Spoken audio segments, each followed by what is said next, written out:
ഇന്ന് വൈകുന്നേരം വന്ന US തൊഴിൽ റിപ്പോർട്ടിലേക്കും വെള്ളിയാഴ്ച വരാനിരിക്കുന്ന US പണപ്പെരുപ്പ് റിപ്പോർട്ടിലേക്കും വിപണി ശ്രദ്ധ കേന്ദ്രീകരിച്ചിരുന്നു. ഇന്ന് വൈകുന്നേരം വന്ന തൊഴിൽ റിപ്പോർട്ട് വിപണിക്ക് അനുകൂലമായിരുന്നില്ല എങ്കിലും വിപണി ശക്തമായി തന്നെ തുടരുകയാണ്. ഇന്ന് 2 തവണയാണ് സ്വർണ്ണവില പ്രഖ്യാപനമുണ്ടായത്. രാവിലെ പവന് 200 രൂപ കുറഞ്ഞിരുന്നു. എന്നാൽ വൈകുന്നേരത്തോടെ വിപണി ഉയരുകയും രണ്ടാം വില പ്രഖ്യാപനം വരികയും ചെയ്തു. രണ്ടാം വില പ്രഖ്യാപന സമയത്ത് അന്താരാഷ്ട്ര മാർക്കറ്റിൽ ഔൺസിന് $5082 പരിധിയിലായിരുന്ന സ്വർണ്ണവില ഇപ്പോൾ കാര്യമായ മാറ്റങ്ങളില്ലാതെ തുടരുകയാണ്.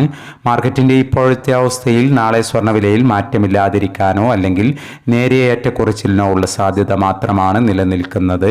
എന്നാൽ മാർക്കറ്റിൽ മാറ്റങ്ങൾക്ക് ഇനിയും സമയം ബാക്കിയാണ് എന്നുകൂടി ഓർമ്മപ്പെടുത്തുകയാണ്. ഇപ്പോൾ തങ്കവില ഗ്രാമിന് 15,680 രൂപയിൽ എത്തി നിൽക്കുന്നു.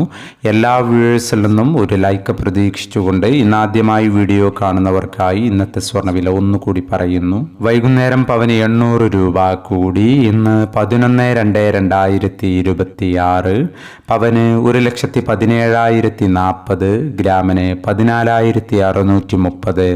ഈ വീഡിയോ നിങ്ങൾക്ക് ഉപകാരപ്രദമെങ്കിൽ വീഡിയോക്ക് താഴെ ലൈക്ക് ചെയ്യാൻ മറക്കരുത്. Thank you for watching.